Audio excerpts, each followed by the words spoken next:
Good evening. This is CBC Windsor News live at 6, and I'm Jason Vio. Thank you so much for joining us. Here's what's making news tonight.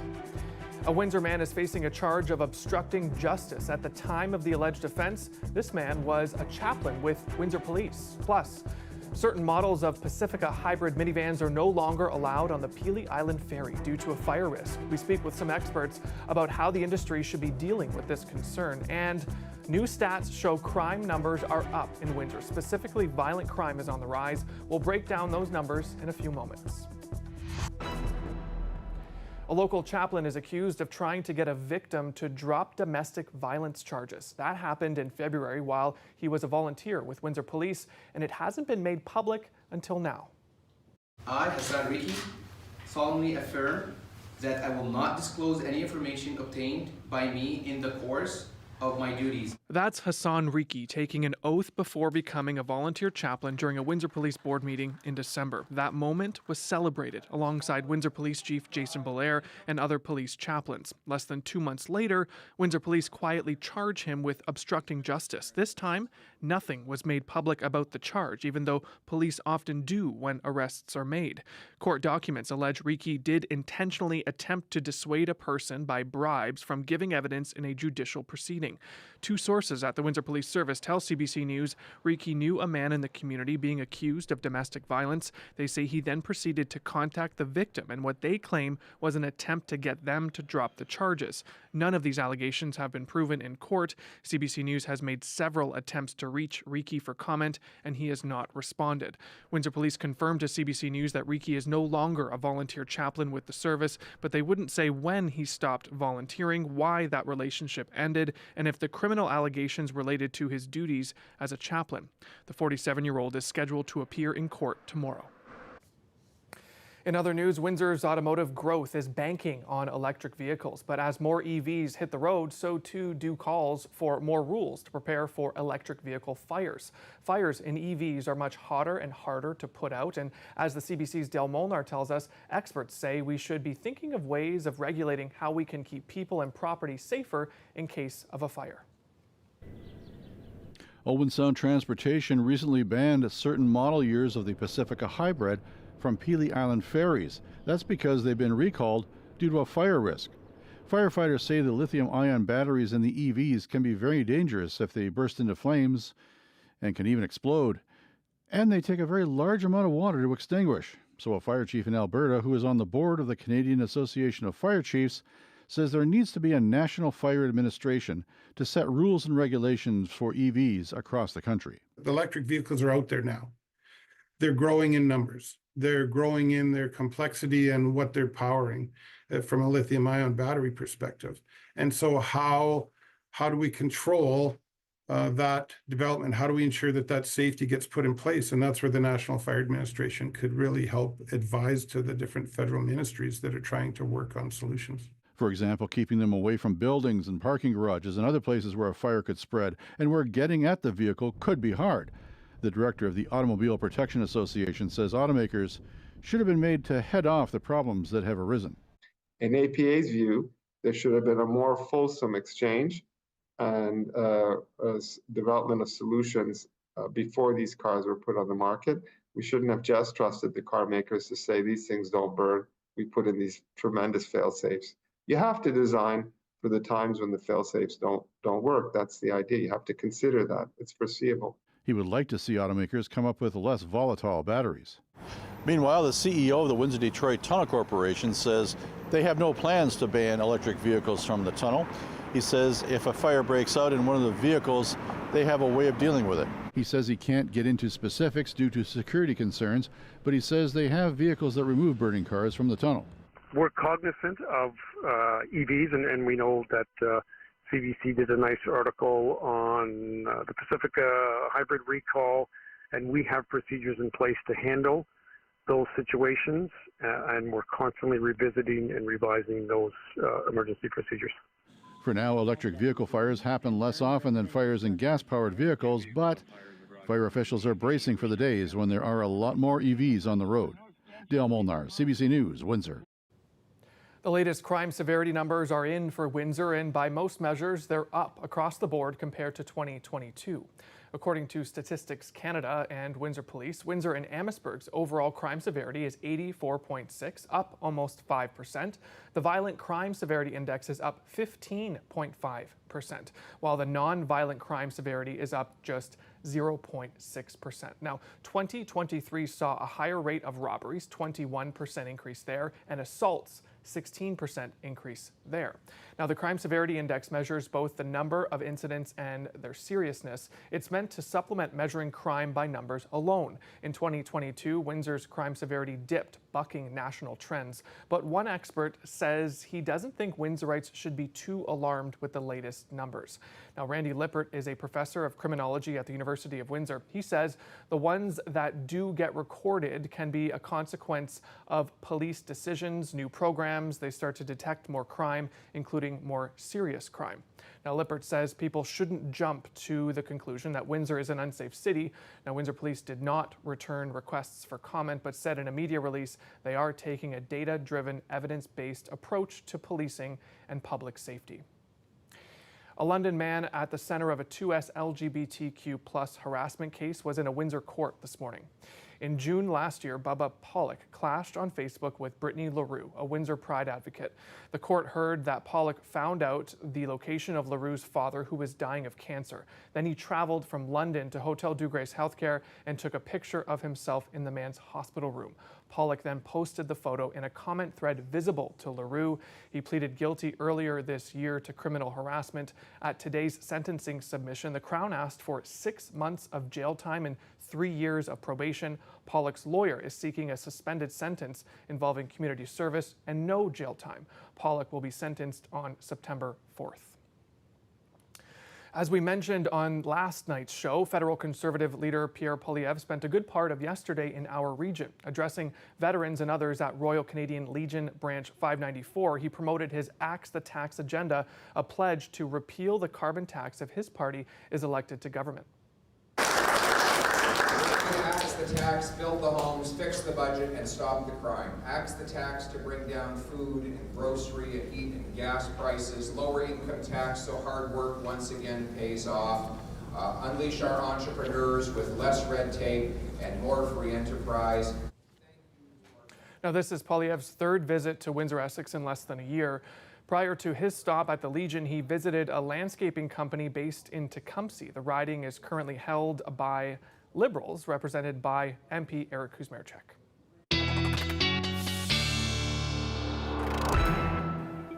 Time now for a look at weather. Chris Potter joins us live for that. Chris, what are some of the headlines in the world of weather today? It's really good news, Jason, whenever a meteorologist doesn't have a lot to talk about.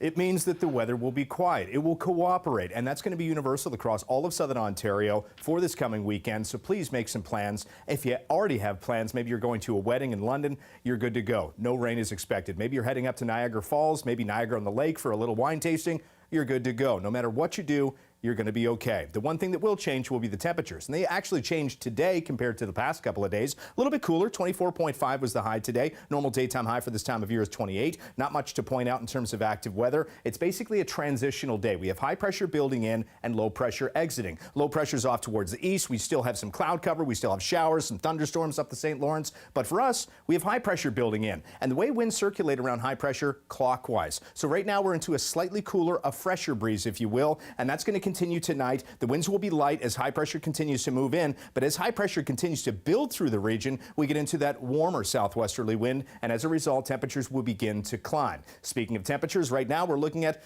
once again, slightly cooler conditions, especially out east, barely peaking at 20 in a lot of locales. Winds are peaked at around 24, 25 today, and with the humidity, it hasn't really felt that much more as well. And this has been universal, and it will be universal into the day tomorrow. Current humidex values, mid to upper 20s. That's about it.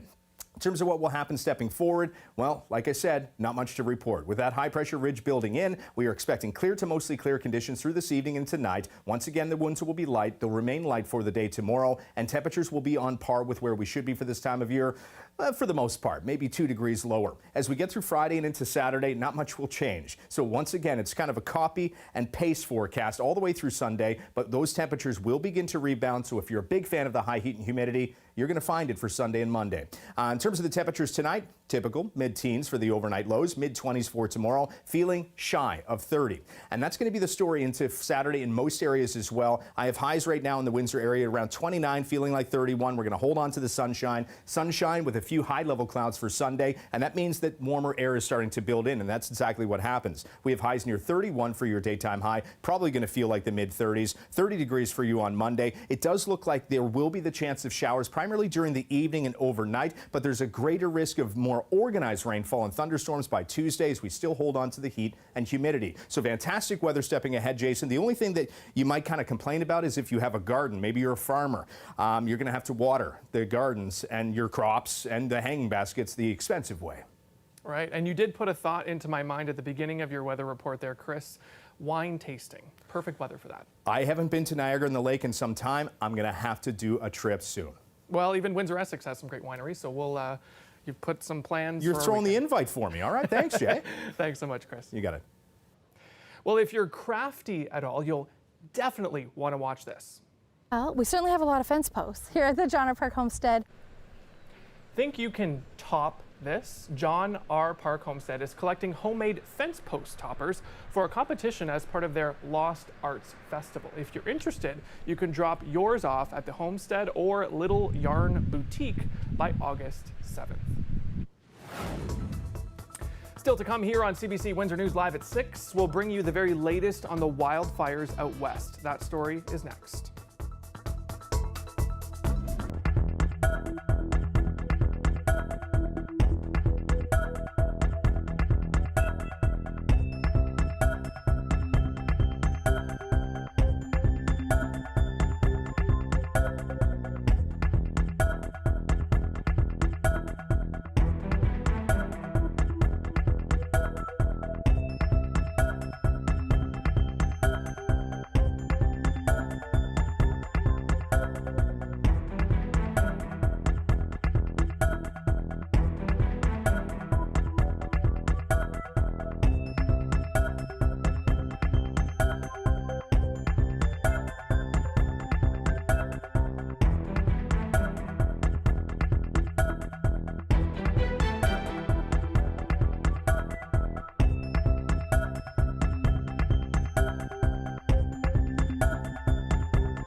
As feared, one of the wildfires that's been threatening Jasper, Alberta all week has swept through the historic town. The damage is significant and the firefighting efforts continue. CBC's Travis McEwen has the latest. The aftermath of the wildfire in the town of Jasper is shocking for many. Just the base of homes and rubble remaining. Alberta's premier estimates potentially 30 to 50% structural damage, the majority of it in the southwest section of the town.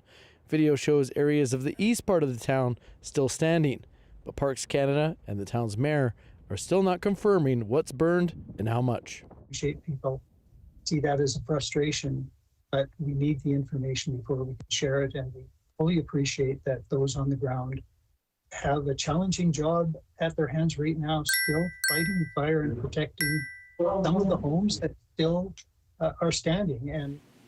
And so although those of us who experience Jasper as visitors can't imagine what it feels like to be a Jasperite right now, we share this sense of loss with all of those who live in the town, who care for it, and who have helped build it.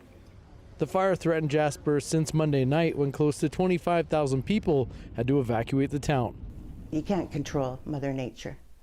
Evacuees like Darlene Skihill are stressed, wondering if her home is still standing.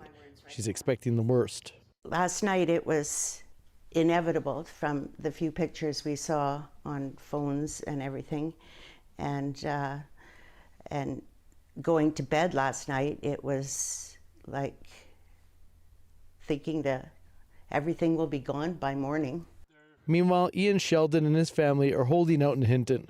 He and his wife own a business in Jasper and were in the process of selling their home. Sheldon is hopeful they may still be untouched. Hoping that that home is still standing, and we're in the middle of selling it so that the new owners still get to move into their beautiful home, and then we still have a business downtown, and for the sake of town and everybody, I just hope downtown is still there, and that there's still homes that people can live in. Meanwhile, Jasper evacuees will continue to stay in the community next door in Hinton, where they say they've been treated like family. Travis McEwen, CBC News, Hinton. And there are more than 400 wildfires burning in British Columbia, and more evacuation orders are being issued. An order was issued last night for part of the regional district of Central Kootenay, including Duncan Island and Glacier Creek Regional Park. That's due to the Glacier Creek fire burning in the southeastern corner of the province. And an evacuation order has come down for the entire village of Silverton. The Alwyn Creek fire is now threatening the safety of that community. And in the central interior, new evacuation orders have been issued for parts of the Caribou Regional District. Grocery giant Loblaws made news today by settling a class action lawsuit and admitting that a boycott did impact the company. Sophia Harris reports on how the move might help a company struggling with its public image. Loblaws has been the target of a lot of recent criticism. Remember when they were caught fixing bread prices? The grocer has also been accused of price gouging, which it denies. At the end of the day, you get less for a toonie. As food inflation soared, a grassroots movement called for a boycott during the month of May. Online, tens of thousands of Canadians have pledged to boycott the company. During a conference call today, Loblaws acknowledged the consumer boycott. We did notice a bit of an impact in certain stores in specific markets. And that bread price fixing scandal really took a bite. The company will pay about $500 million to settle an antitrust lawsuit, the largest ever in Canada. A lot of people have been paying attention to the company, so I think it was the right thing and it was the right time, and so we made the deal. It's really exciting. I'm so proud of our community. Boycott organizer Emily Johnson believes Loblaws is making an effort. I see that they're taking steps. I see that they're listening. However, this marketing expert says Loblaws will stay in the public spotlight as long as grocery prices remain high. As long as it's on people's minds and as long as Loblaws is the #1 grocer, Loblaws will be under scrutiny. I'm going to be cautiously optimistic. Johnson agrees. So you're still going to keep your eyes on Loblaws and other grocers? Absolutely. We're not going anywhere. And we're going to be pushing for food security. We're going to be pushing for fairer markets, fairer treatment of customers. The federal government is working to increase competition in the industry, which includes shopping around for a foreign grocer. But no word yet if any international players want to set up shop in Canada. Sophia Harris, CBC News, Toronto. An international human rights law firm is accusing the International Olympic Committee of ignoring its own rules on neutrality. The firm says many of the athletes competing for Russia and Belarus at the Paris Games have violated the rules by showing their support for Russia's invasion of Ukraine. CBC's Briar Stewart has the details.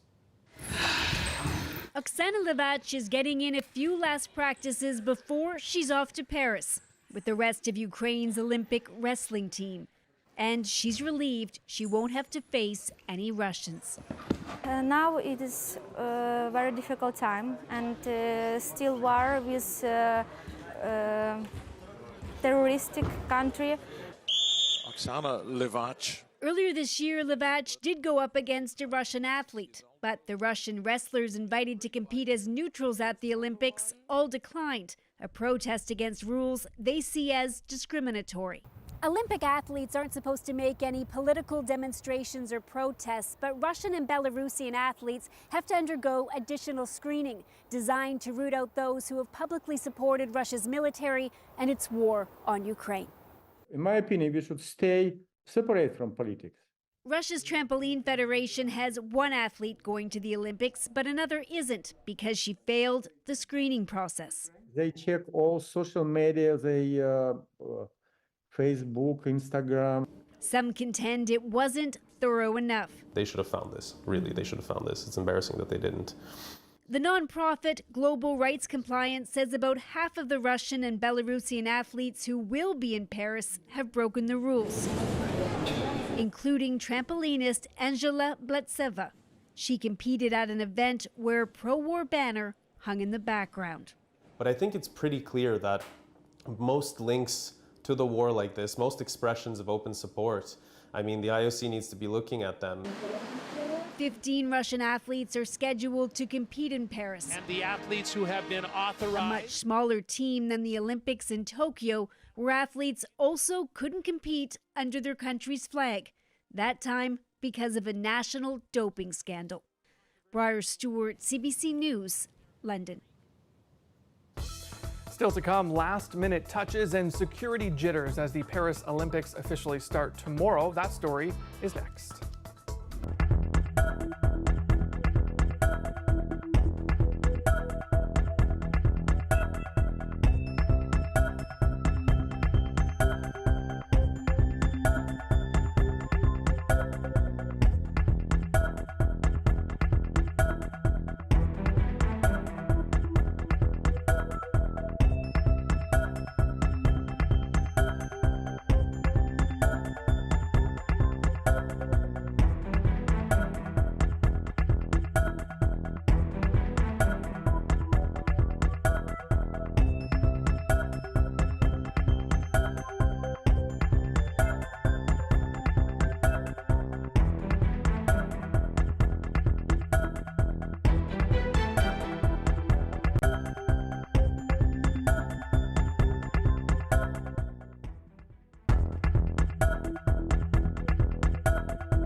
More than 10,000 athletes will take part in the Paris Olympics. CBC's Heather Hiscox is in the heart of Athletes Village.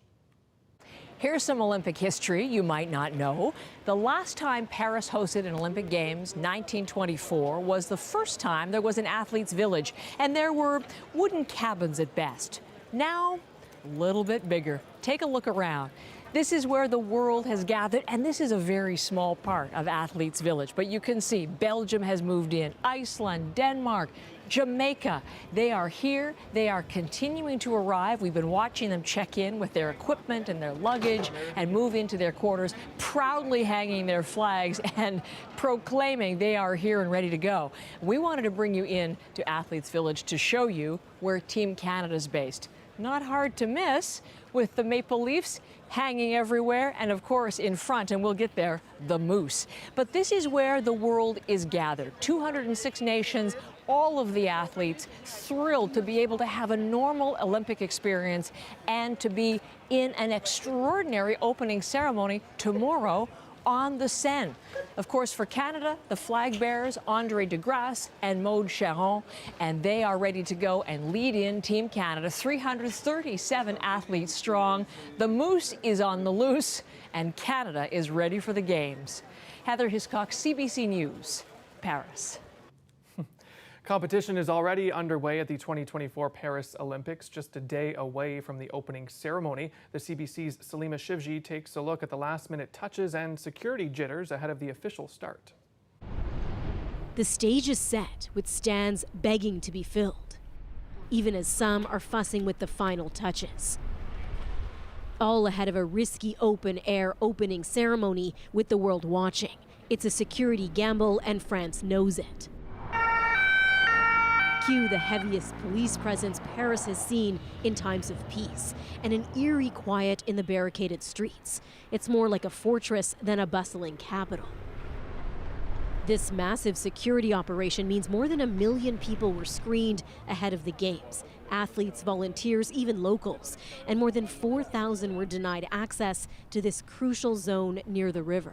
100% des effectifs disponibles, engagés sur l'ensemble du territoire national. Absolutely every officer available is deployed and working, says this security expert. And every precaution taken. There's too much at stake.